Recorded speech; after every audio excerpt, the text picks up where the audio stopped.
You ask Tiger to solve. This deals with linear equations with one unknown. The final result is m equals 84. Let's solve it step by step. Group all constants on the right side of the equation.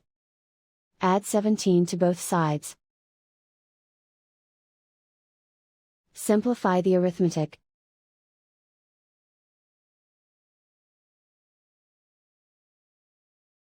Isolate the m. Multiply both sides by 4. Group like terms. Multiply the coefficients. Simplify the fraction. Simplify the arithmetic. And so the final result is m equals 84.